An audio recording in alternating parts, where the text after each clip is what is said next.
All right, I'm going to share my screen. I've got, well, I got 5 after 10. Let's get going. Hopefully you're able to see a 213 general message. And hopefully you're able also to see a damage assessment team form. So is that accurate? Yep. Okay, awesome. Okay. So we're going to look at this damage assessment form here. We won't worry about this well, we can use a location, that's fine.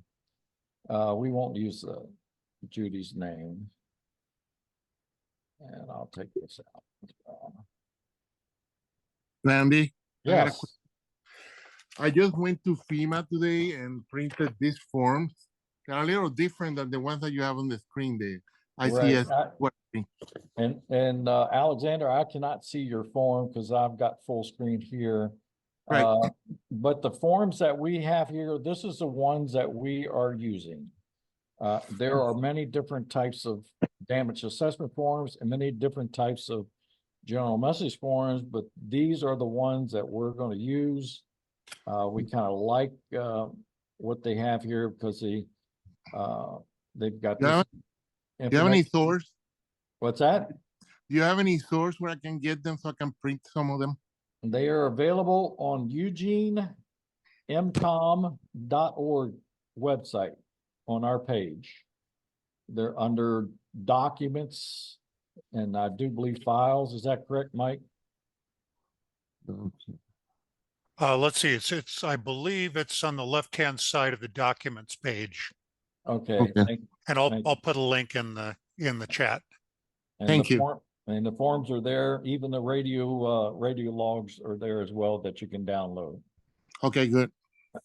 So, all right. So what we got here, I've already filled out this portion up here, and it says here Cascadia is spelled wrong. I don't know if it is or not. Maybe that's okay. So the incident, we're going to say that the incident is Cascadia 8.9 earthquake. All of our messages are going to go to the EOC. And for today's training, my name is Johnny Appleseed, and I'm the radio team leader. And I've already put this in here if we had a real exercise, if we had a real event or real, and we were called out on a real thing that happened, we would not put this as an exercise. But I want to stress that when we do our trainings, whether it's in our neighborhoods or with our small groups and we use this, make sure when you call on the radio during training that you say this is an exercise. And so I've got that there highlighted. So also, I went ahead and filled out today's date, and it's 10 o'clock. Of course, this time will change, and we will do that as we go through. So, and also you'll see down at block 8, I've already filled in my name as Johnny Appleseed and my position and title as radio team leader. So these things are already block 8, block 2, block 3, and for the most part, those blocks, you could fill out a number of 213s ahead of time and fill those in as we go. So let's start off.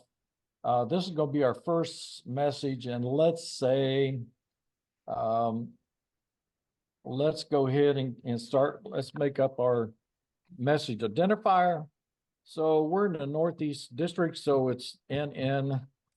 And let's say we are coming from Alexander's neighborhood, which is Cascade Meadows. Crescent Meadows.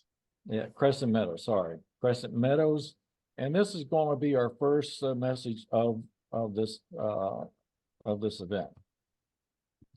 All right, so now there's our message identifier, and let's immediately come right down here to the subject line and put that as well. All right, so let's look over at the damage assessment form. We have a location of 2420 Lariat. So let's go ahead and put that in there, 2420.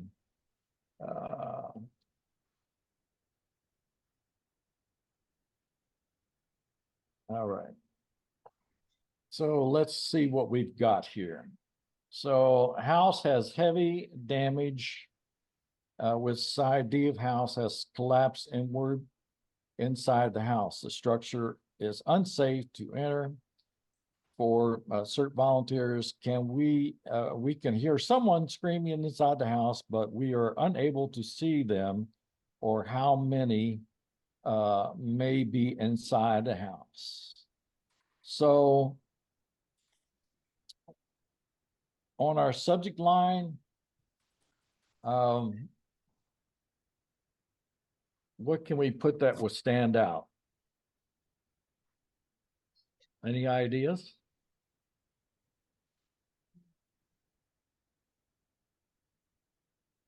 How about heavy damage house?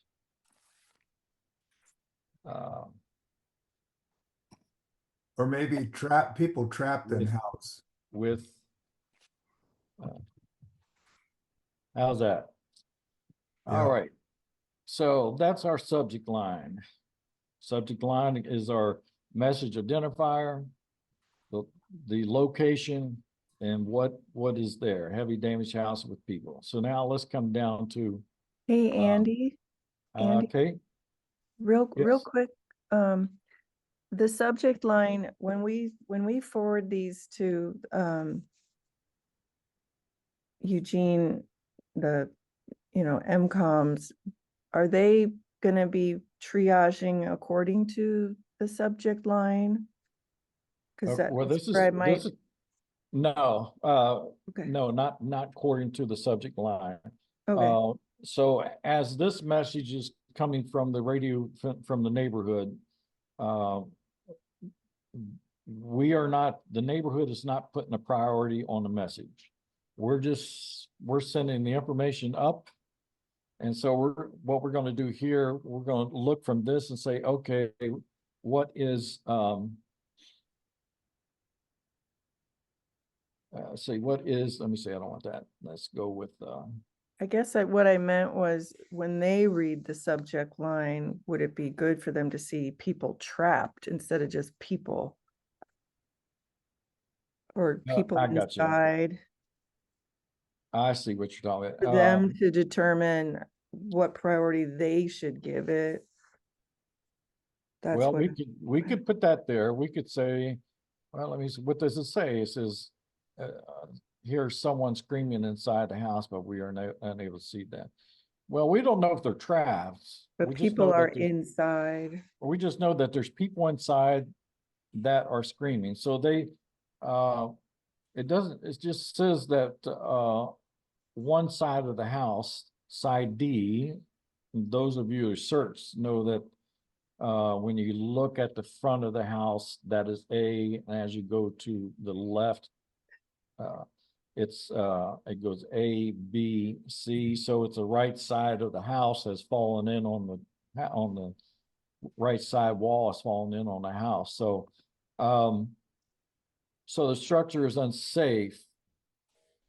So if they are uninjured, they probably could get out. So we just know that there's people with people inside the house. We don't know what type of injuries or how bad. Because we as a dam assessment team are not going to go in because one, the house has heavy damage. So we will send this up there, but according to the resource guide, this is an emergency message because the resource guide states that if there are people inside of a structure that has heavy damage and can't, or whatever, that it's automatically goes to emergency on that. Okay, thank you. All right, let's see here. This is Nancy. Andy, can I Yeah. ask a question? Yes, My understanding was that this damage assessment form is filled out by the damage assessment team. yes, And then they're gonna radio to their neighborhood net control this To the information. And that to- it's yeah. the net control that's filling out the ICS 213. that's correct. Okay. Yes, yes. I was just kind So- of losing that, so I wanted to be Yeah, sure. the Thank you. damage assessment team, they could have these forms with them and they could be filling them out as they walk along. If they do not have this form, they could just have a plain old legal yellow pad. And they could just be writing down the address on the yellow pad, the date or whatever it is, they could write down, and then they could just write this portion on the yellow pad. And they could either then call it into their radio team leader. And then, of course, the radio team leader then will take that information. Hopefully we'll write it down on a yellow pad as well, because they're not going to want to take every verbiage that is called into them from the damage assessment team and put it on here. And then go through and have to figure out what is accurate, brief, and concise.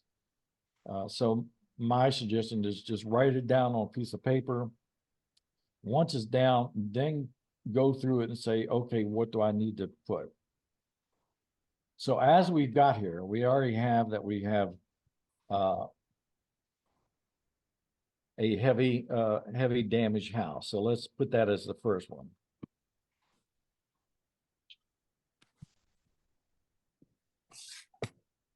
Let's go with let's say how about side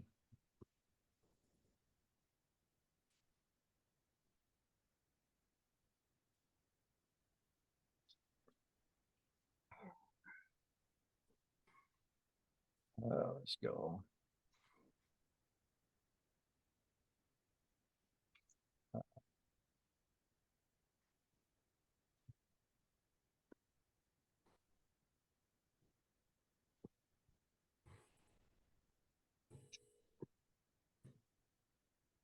It looks like I've been having problems with my C on my keyboard. Did I spell that right? I guess not. Okay. All right. So what have we got here? So what do you think?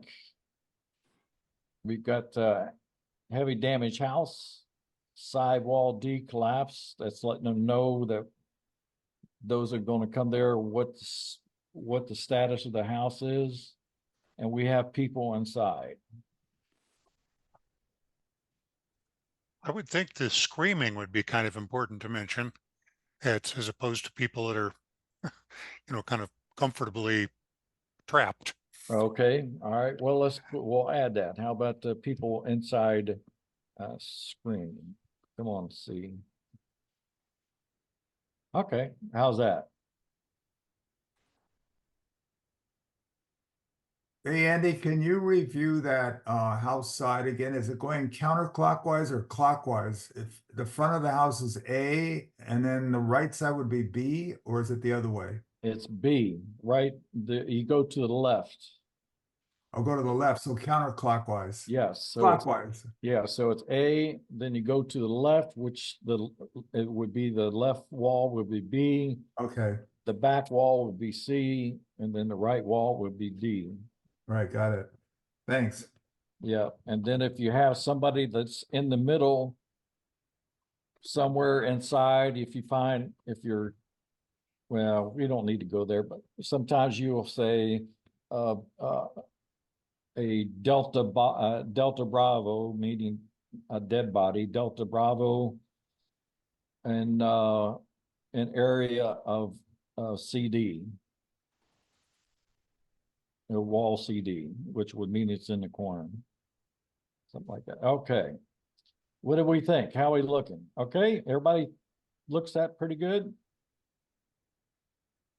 Comments? Yep, great. Oh, all right, so see what we did? We had all this and now let us see, let's get rid of this one. Let's go to another one. And I'm gonna say, okay, let's find another one.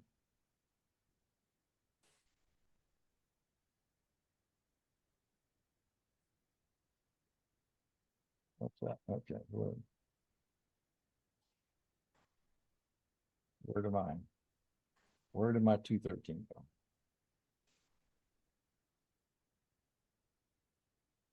There it is. Okay.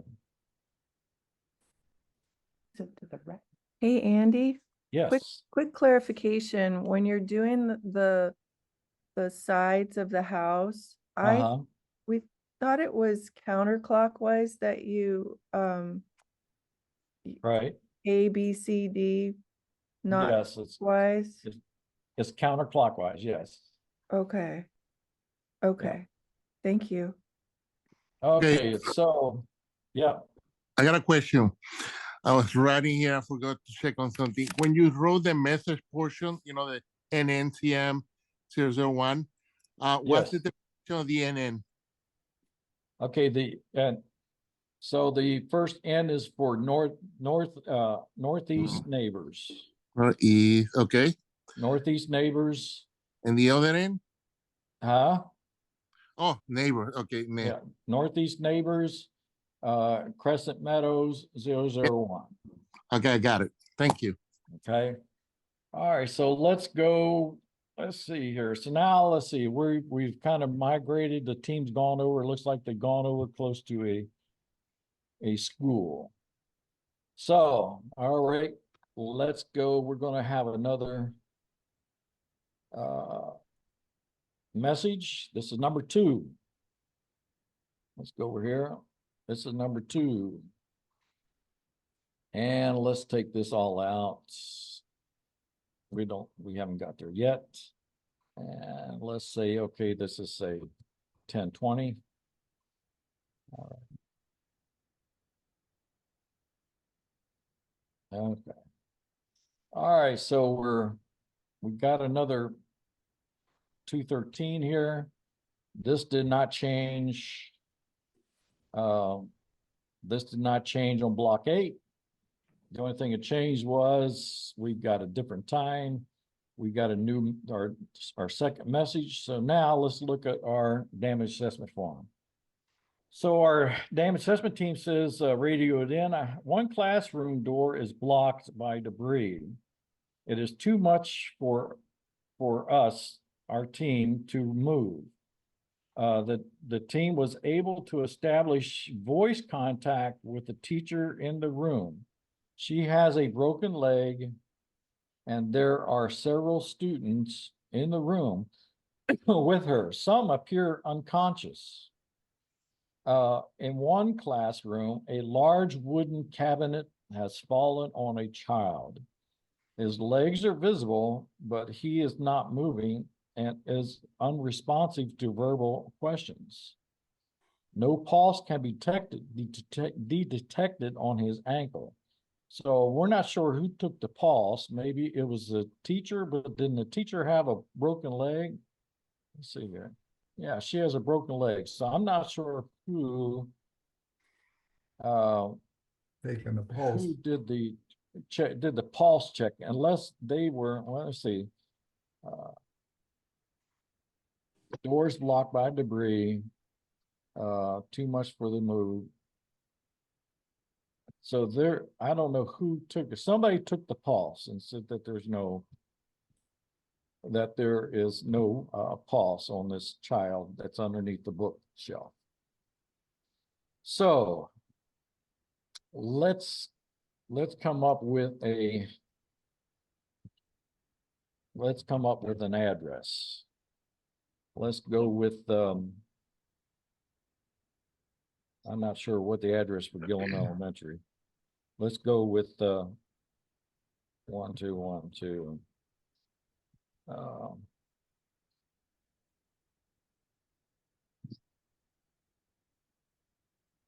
Honeywell. All right, so.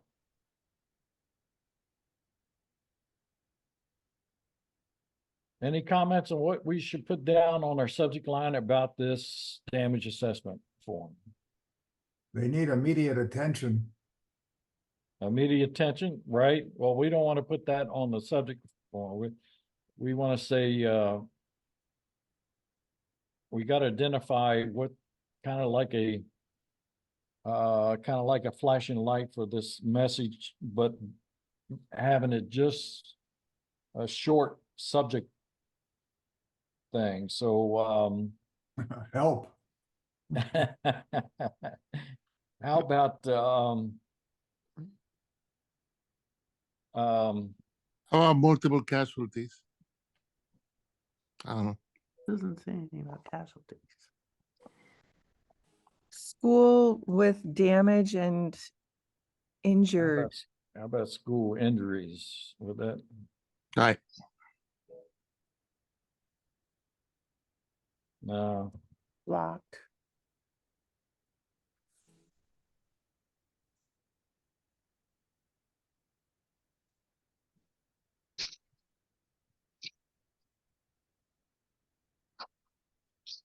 School with injuries, no access.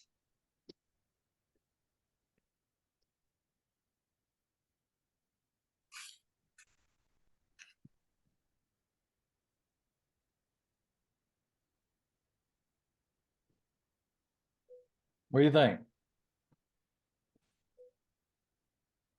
That's pretty, I'll go along with that one. That does sound good. All right, let's put our first bullet in there. So let's see.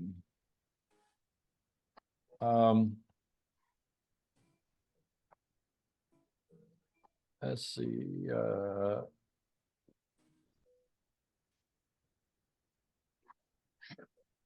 whoop, what was that?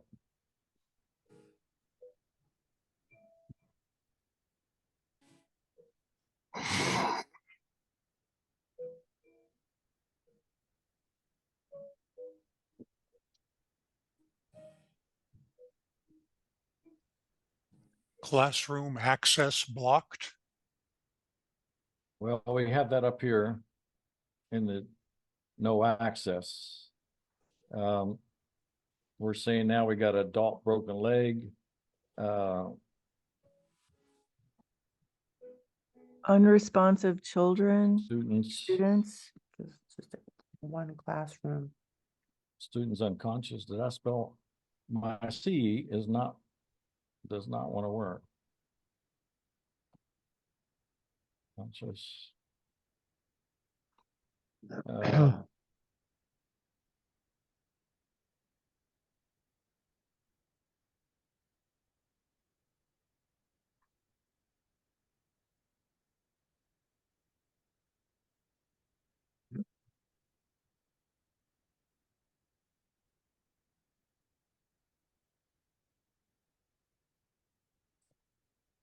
Let's see, we could,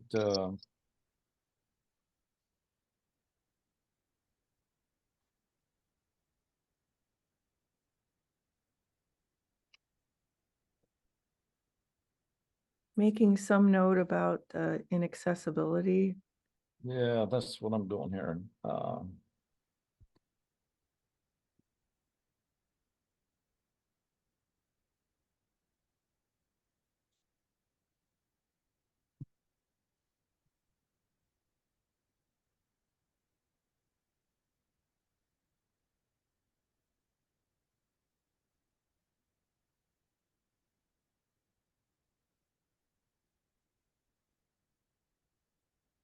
All right, what do we think?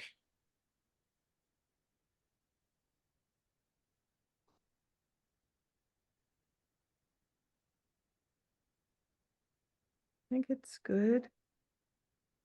Any other comments?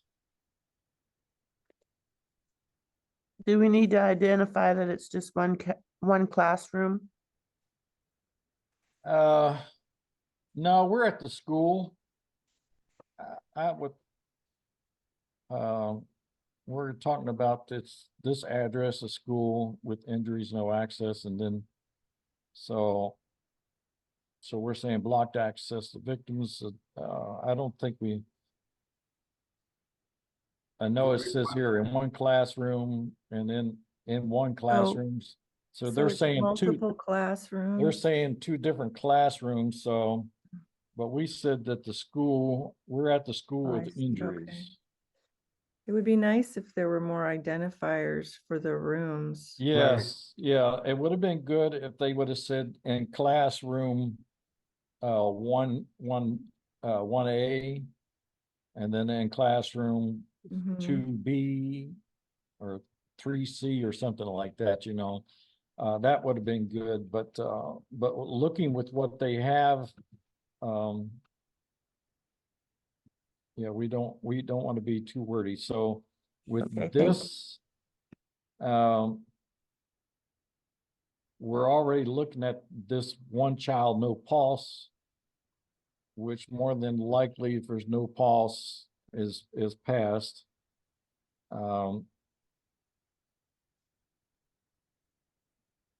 Students unconscious, that would be kind of we need to get there quick and find out what's going on with the students unconscious. The broken leg, well, people have broken legs all the time, so that's not too much of an immediate thing, but the unconscious students, in my opinion, would take it up to an emergency. What do we think? Everybody okay with this? Looks Yep. good. Okay. Yes. I see that there's some chats, but I'm not sure what's in the chat, but. All right, let's Is go. there any reason to say that the students are unresponsive rather than unconscious? The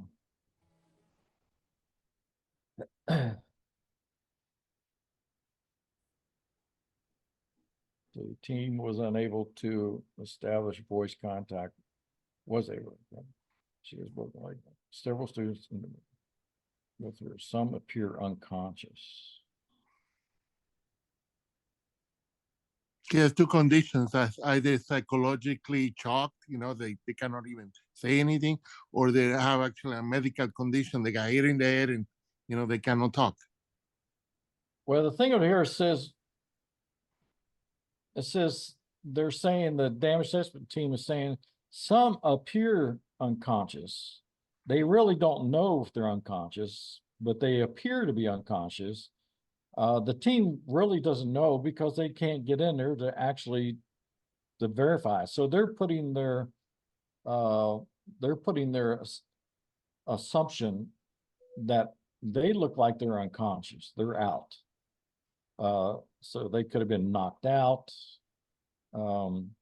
Someone went around and checked for pulse on a child that was underneath the heavy wooden cabinet and found no pulse. So we don't want to read in too much, I guess, on this. I think we've gleaned from this, taking this and trying to make it accurate, brief, and concise as much as possible. So we said we got blocked access to the victims because we're at 1212 Honeywoods, and it's a school with injuries. So we got blocked access to the victims. There's an adult with broken leg.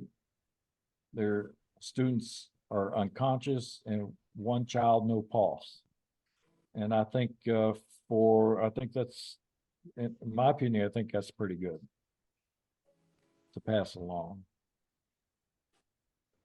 Okie doke. Yep. Let's go to another one.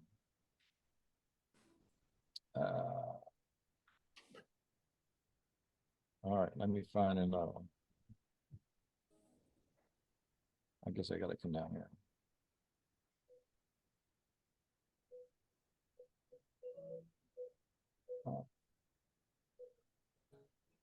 Are you guys able to see? Oop, wait a minute, wrong side. I always like working this one.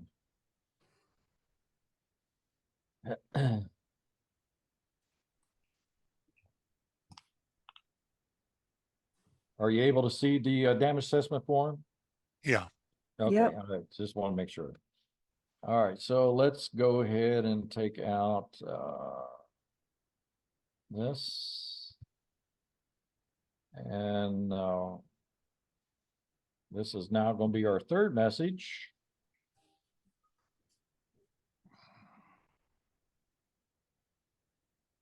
Take this out. All right, so what do we got? Okay, we got a form that says house is tilted to one side and roof has partially fallen into the house. Okay, woman outside house is screaming that her son is trapped under debris in the house and she can't find her 3-year-old dog. Okay. So let's anybody got an address you want to put to this? How about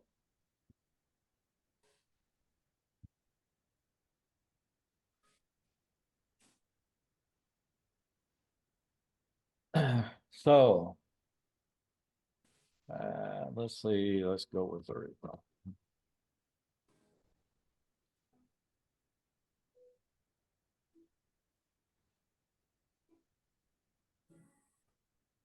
All right.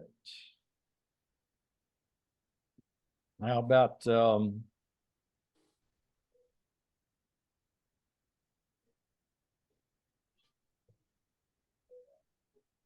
Damaged house with trapped and missing people or trapped missing children. with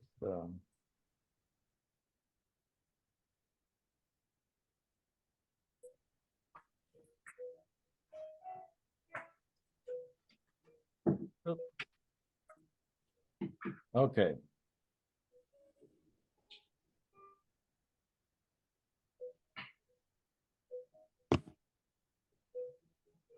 So we got that there. Let's see.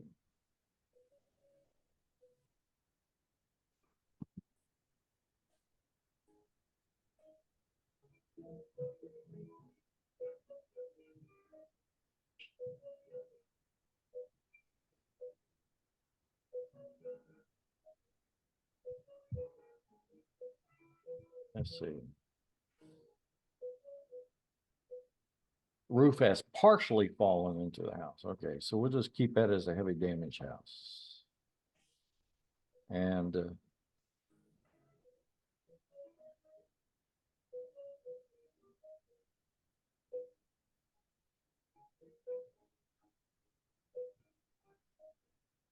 filter. Okay. So how about boy trapped, 3-year-old missing? Yeah, let's go with well,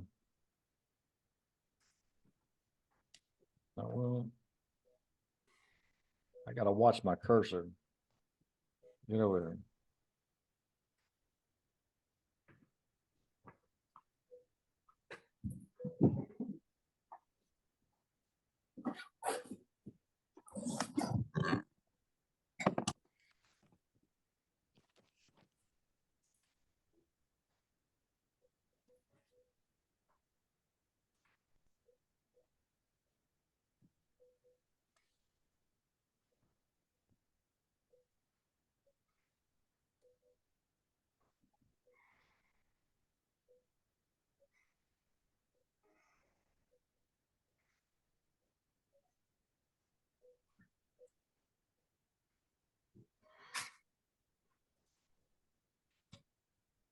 What do we think?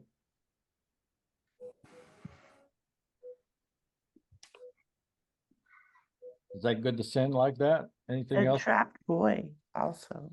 Yeah, I That's got right that. there. Oh, okay, there it is. Someone was chatting about the address being, I just put it in there. I just made up, that's my address. okay. Never mind. I asked for an address, nobody said anything, so I just put mine in there.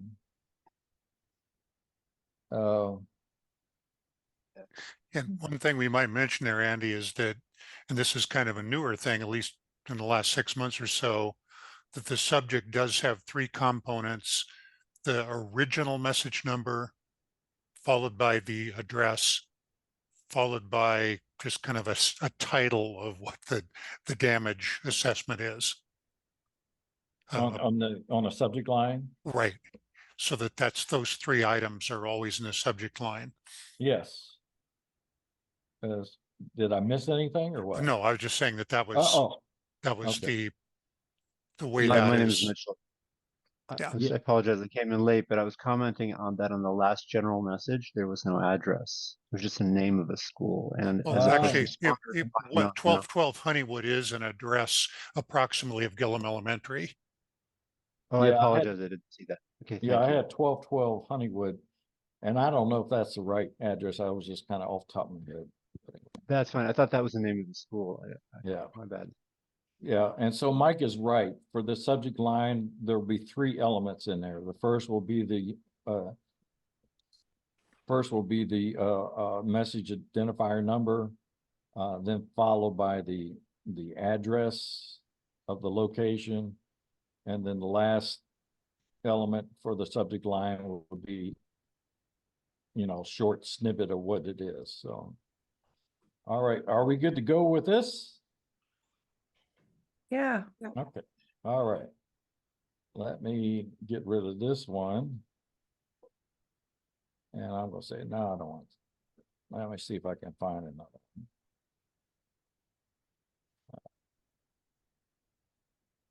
one. Oh. Now we got an address on here, Falconwood. Okay.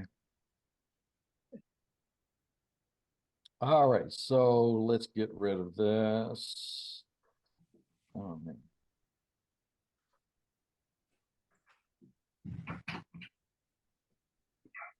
And let's get rid of this. And let's see, let's say we're 43.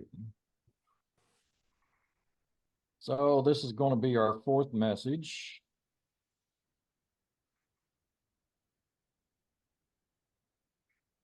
On there. And of course, everything else is all stayed the same. We changed our time. So,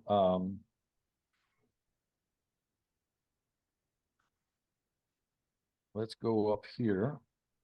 So we have an address. It says 124 Falcon. So you gotta miss my C.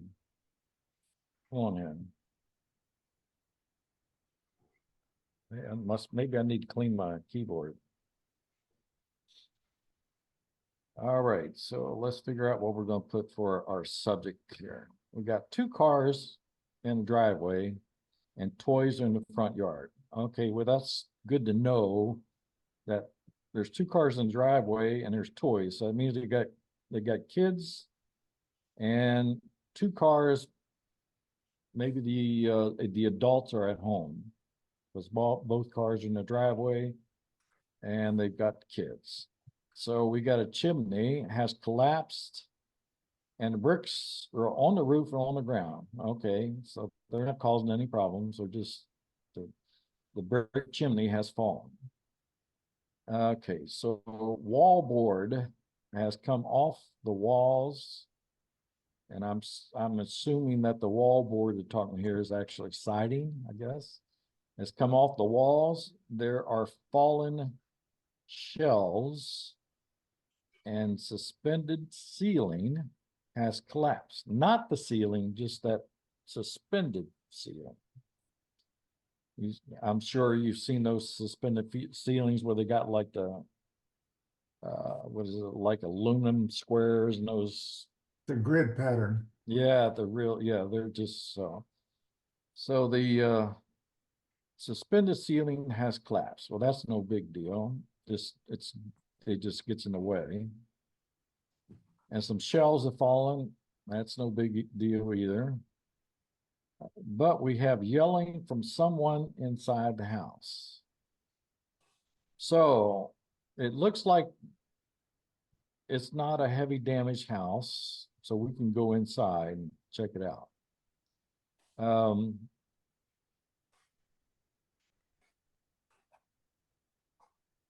So what do we want to put for a subject line for this, what we just read? I'll let you guys tell me.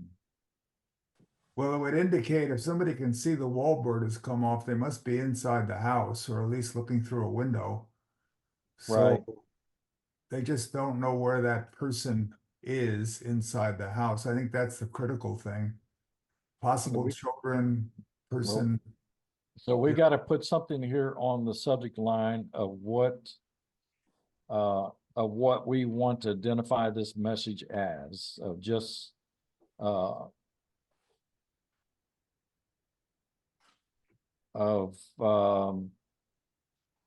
we want to say light, a moderate damage house with people yelling inside. I don't know. See, we have a suggestion from John in the chat, which Okay. says house damage, possible trapped person. Okay. Yeah, I think your idea of moderate damage and then the possible trap person is a good combo.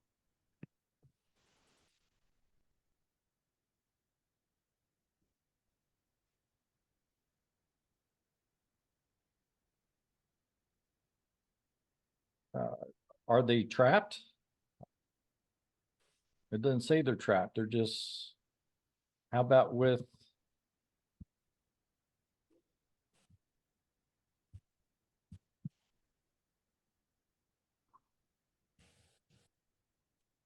I spelling victims right?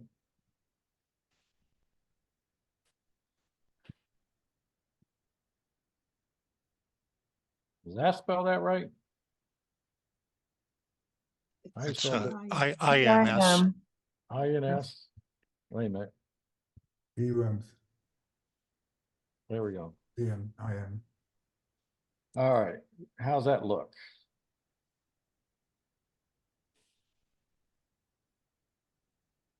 So what we're gonna send in, see, I didn't spell that right either. Yep. There we go. Good thing I got spell check. All right. So what we want to say? Well, we start off with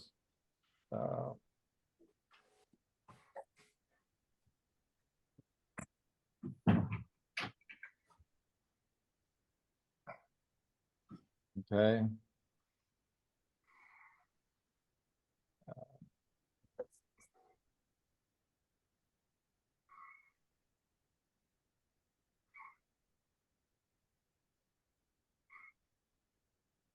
How about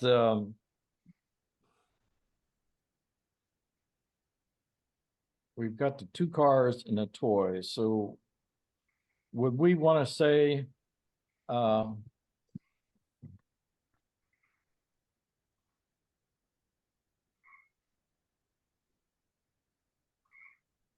Yeah, why not?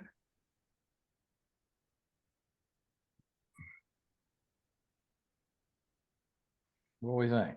That looks good. Yeah, that makes sense. Okay. And of course, all this is still the same. Is Andy, yes. Andy, wouldn't the yelling be an important part? Not really. We don't want to, we don't screaming and yelling. You won't put that on a message to send it up on the airways to send it up because it's kind of like a given. People are going to be screaming and yelling and shouting after a major disaster. And so that's, I mean, as a damage assessment team, yeah, they're gonna write this down. But to send it up, on a message over the air, this possible family is with injuries or inside. Also, some people yell more than others, sometimes to attract attention. Yeah. All right, so, let's see. So we good to go? That'll be a short message, and this would probably, they're not trapped. It doesn't say, they could be just scared and hysterical inside. Cause their suspended ceiling has dropped and the bookshelves have fallen off the wall and they don't know what's going on. And they heard the bricks from the chimney hit the roof and heard it thumping outside on the ground. And so, they could all be in the bathroom, in the bathtub, all screaming and yelling and shouting or whatever, where they took cover. So, so that could be on that part. So this would be, as they pass it on, but as a damage assessment team, as they go through think of your damage assessment teams as they're out there, they're actually doing a triage. They're kind of going from place to place, and you may have a follow-up team of like a search and rescue team that maybe follow up the damage assessment teams, as if you're lucky and you have enough volunteers to do this, to where the damage assessment team, they call this in, and the radio team leader could then say, search and rescue 1, could you go to 124 Falconwood and go inside and check on possible family with injuries. So, you could have things like that. And then the search and rescue could go in, and they could, as they get inside, then they could go through and they can assess the family that's in there, assess them, do like a head to toe check on the family to see if there's what kind of injuries, if they have any, on that. So any questions on this part? For me, it raises up that these are always going to be a judgment call. Yes. I see nothing personally in the damage assessment team report that suggests injuries. Right. I mean, there's someone yelling, as you mentioned, it could be somebody who just first earthquake and they're scared and they would be yelling out of concern. I don't know upstream if that means that the EOC is going to prioritize this because I wrote in injuries when in fact it was just somebody yelling. And again, it's a judgment call, but a question that we all have to, wrestle with a little bit. Well, as what I would do is, being at the Northeast District Net Control, I would put a routine on this. I think. Well, what do you think, Jim? Susan? Lisa? You still here? I think, Should again, routine or priority? Routine, yeah, because we just don't know why the person's yelling. Yeah. And it doesn't say inaccessible, so. Right.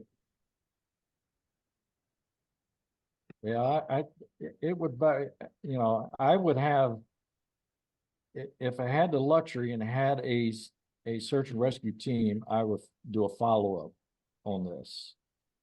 And then I would save this message and like I said, mark it routine. And then if got a report back from the search and rescue said that, the family, they were just scared, there's no problem. Well, and that's a question I have too, is in the case of a Cascadia event, none of these messages are necessarily static because there could be aftershocks. It can Right. go from, it seemed like no big deal to suddenly it is a big deal. Suddenly is a this big house deal. is bursting into flame, or Right. you just don't know. So I don't know if we redo general messages for the same address if it's changed, Yes. moved on, or do we Yes, go back? yes, we would redo a new message if a situation did change. To where, say, a team that's coming back to the command post and they pass by 124 Falconwood, and now they notice that there's a blazing fire going on. Then yeah, they would submit another, say 124 Falconwood, rear section of house is engulfed in flames. And no sign of possible family that around or something like that. So that would change, yes. Mhm. on Okay. that. All right, I see there's 7 things in the chat. Mike, I don't know if there's any questions in there that need to. Let's see, I don't think anything that is new here. Okay. This is Nancy. Hey, Andy, Nancy. Yeah. if you did a second message, as you were describing, it would get a new number, right? Yes, correct. It Okay. would. Yes, it Thank you. would get a new number. Yep. Okay. A new number and a new date, time rather, a new time. And it could be a new date, maybe a following day or something. Yes. But this 1, 2, and 3 would still remain the same. And same thing for block 8 would be the same. That would remain the same on that. Let's see. Want to remember, what is this? This is March. So April, all those that are able to, April, the second Saturday in April, we are meeting at North Kinsey Christian Church in the back parking lot. And we, on that day from 10 o'clock in the morning, we want to do a radio exercise training. So if you're able to make it, we would appreciate you coming by. If you have some other folks with your group, bring them on by, bring your FRS radios. And we will do some type of a mini exercise using the FRS radios and passing, just get some practice in talking on the radio and passing 213 messages. What date is that? What date is that? Second Saturday in April, and The don't 13th. I don't Okay, have my 13th, calendar, yeah. so we'll be meeting in the back parking lot of North Kinsey Christian Church, which is on Crescent Drive there. And so we'll set up something and we'll do a little exercise there with FRS radios. And that was at 9 o'clock or 10? 10 o'clock, 10 Okay. o'clock. So those of you that do your FRS radio net at 9, that way you'll already have checked out your radios, then you know that they're working fine. And you'll be ready to go at 10 o'clock. Any other questions? I've got 10:58 and I'll let you guys go. Andy, yes. this is Charles C. Cartwright, and I just wanted to let the group know that I'm from the Northwest region and really appreciate these exercises. Thank you for hosting them. You're more than welcome, Charles. Yeah, I forgot to mention that you are, Charlesley is over on River Road area. I'm trying to think the name of the street. I put a message identifier for Right. I'm on Norman Avenue. There are a Norman, few of yeah. us. They're not in town right now. And I Yeah. think Mitchell is part of our group as well. He is. Yeah, so her message identifier would be RR River Road, and then Norman, I guess NO NO maybe. And so that's where she's at. Also got to we have a team that lives in Good Pasture Island Loop, and we did a range test from there to across the river, and his name fails me now, but that was Mitchell. Thank you very much, Mitchell.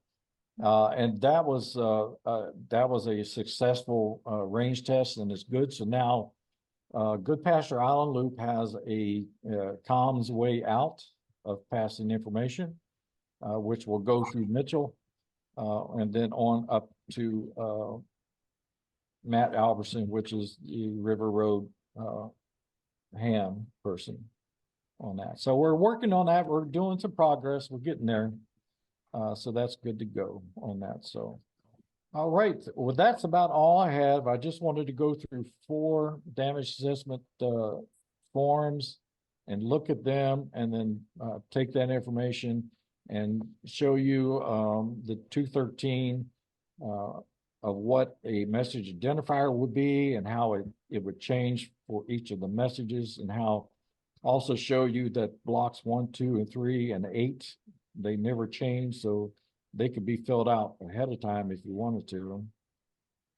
And then the hardest part, I guess, would be the subject line, the third part of the subject line of what do we want to put in the subject line that jumps out to the EOC of letting them know what's there. And then, of course, filling out the block 7 to make it accurate, brief, and concise as we send that over the air. And like, as I have bullet things here, this is so that when you talk on the radio, you'll say block 7 as you're talking to the ham radio person. You'll say block 7. This is an exercise. And then you'll pause and you'll say moderate house damage. And you'll pause, and either your ham radio operator may say copy. And then if you hear copy, then you'll say possible family with injuries inside. You'll pause and you'll hear copy. And then you'll say block 8.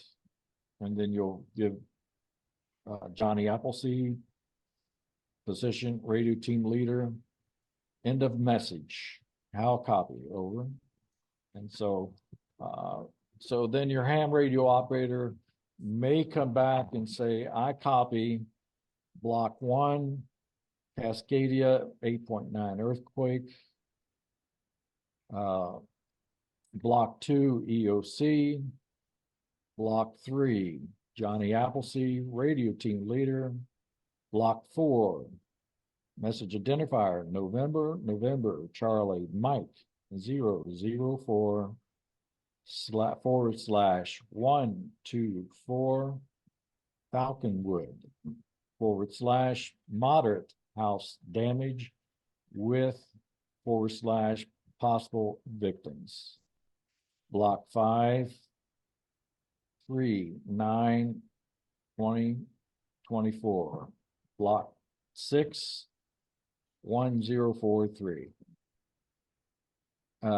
Block 7, this is an exercise, moderate house damage, possible family with injuries inside. Block 8, Johnny Appleseed, radio team leader. How copy Crescent Meadows, and then Crescent Meadows come back, good copy, Crescent Meadows out.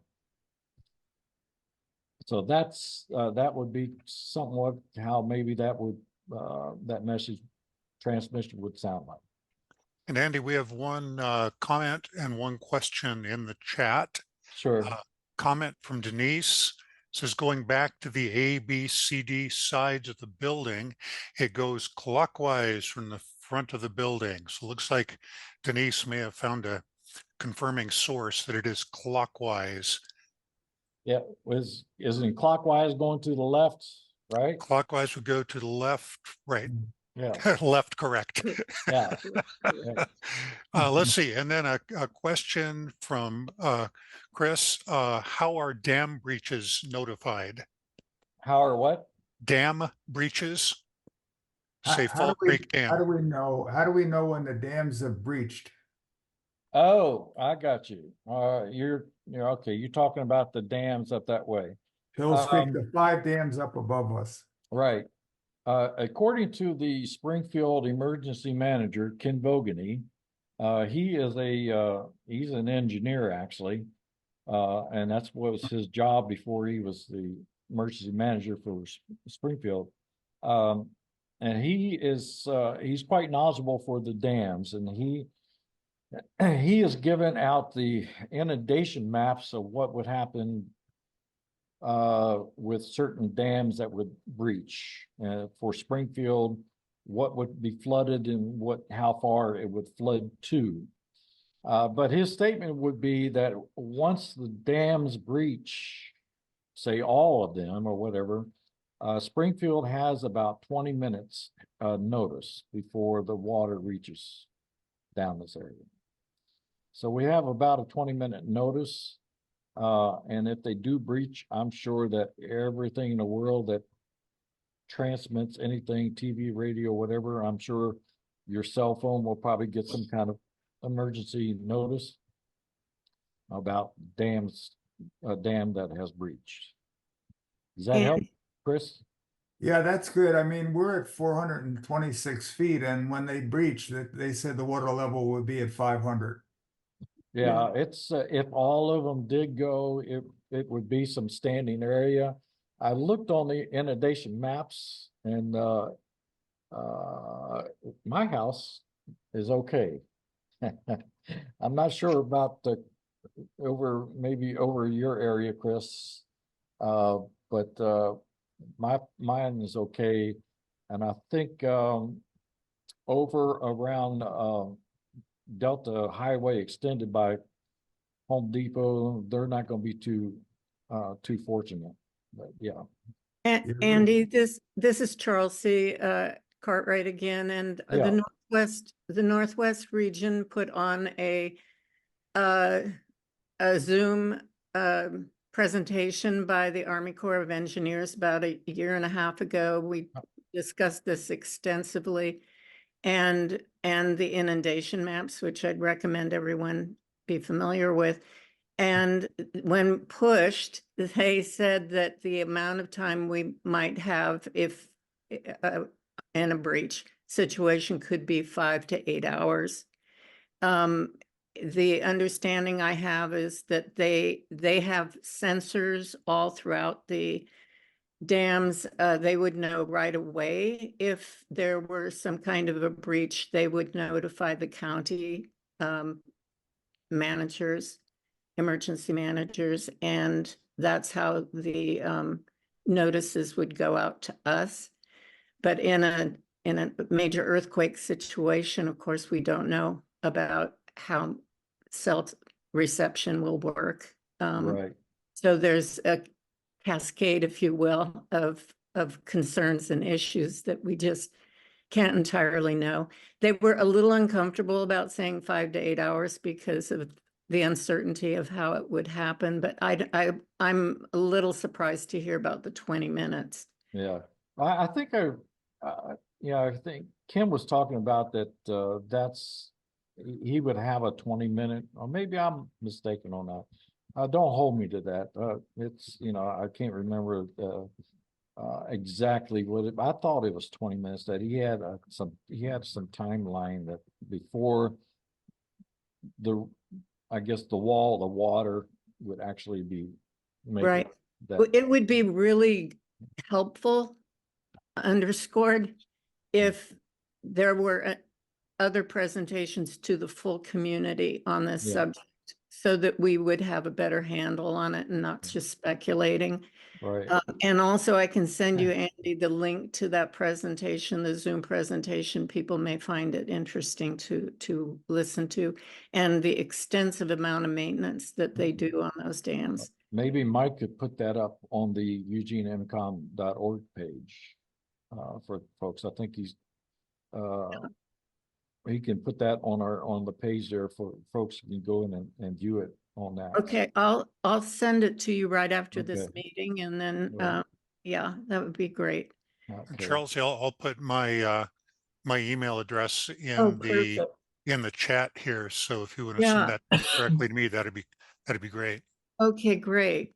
Yeah, yeah, that's it's in, it's good information to know about that on those areas. And so I think we're doing good. Try to keep practicing within your small group that you're at, and try to bring other folks along for training. Like I said, next month we'll be doing a little exercise, and then we'll pick up again and do some more Zoom stuff in June and July, trying to get everybody ready for the citywide exercise coming in October, which would be after the third Thursday of October, which I'm not sure if it's going to be the third Saturday or the fourth Saturday, but third Thursday in October. The third Thursday is the Great American Shakeout on that.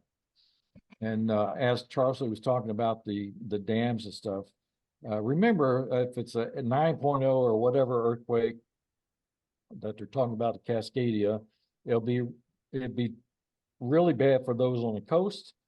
We may not have it as bad as the coast folks, and Bend and so forth on the other side of the mountains. They may not have as bad as what we would have. Also, that everybody remembers was it in Japan, the Fukushima earthquake, where the nuclear reactor and all that other stuff and the events that took there. Well, not too far from there, they had a earthen type dam similar to what we have on the river, going up the McKenzie Way. And those earthen type dams, they held. They had no problems. And so that my understanding is the dams that we have are similar to what the Japanese dams had that held during their major earthquake. So Andy, we had a question from Nancy. yes, hi Nancy. Oh, okay, thank you. I just wanted to confirm that, slightly off topic now, that on the Eugene MCOM site, there is an updated version of the ICS 213 numbering system. And I just wanted to be sure that was the current up to date. I haven't looked at it lately. Keep in mind that for each of the neighborhoods, like your neighborhood or Southeast 2 district, we didn't go through and give you a numbering system. I don't Well, know. it's on here. Is it on there? Okay. Yeah, that's All right. on here. We have Southeast 3 as a S3 NC is for the district net control, Net but then control, okay. each of the neighborhoods has one. Yeah. So that's what we used last Yeah. October. I'm So- assuming this is current. Yes. So I think a lot of it was we didn't, if you don't have damage assessment teams for a certain neighborhood, you can't give them a message identifier. But if you had some teams within the Fairmont, then it may be beneficial to say, okay, well, the first two letters for that team would be FM for Fairmont. And then maybe if they're on a particular street, maybe grab two other letters to identify that street location. And then that would be their message identifier. Not so much of copying you, because you're working with them in the Fairmont district, neighborhood, Fairmont neighborhood. You know that they're in Southeast 3. So you know about that. So the message identifiers for the EOC, so they'll look at and they'll say, okay, Fairmont, and the CA means the street. So as more teams are added and more message identifiers come on, that list will be updated to be more current. Okay. I hope Thank that you. helps. Yeah, the whole thing with the message identifier was, I think, like 2 exercises back. That was a request or recommendation from the EOC that they thought it would be good to have some type of message identifier to where they could look at it and get a general idea where this was coming from. So that's how it came to be. All right, anything else? Well, Thank you, Andy. Thanks looks so like it- much. it looks like it Thanks, stopped. Andy. Yeah, it looks like it stopped raining for now, so maybe it'd be a nice day today and you can enjoy yourselves. All right, hope to see you next month at North Kinsey, and bring your radios, and we'll have fun. And also, you ham radio operators, don't forget, each Wednesday at 7 o'clock on 146.880 with a 100 hertz tone is our MCOM net, and we'd like to hear you on the air. All right, have a good day the rest of your day. Thanks a lot. Thanks, Thanks, Andy. Andy. Thank you. Andy, take care. Bye-bye.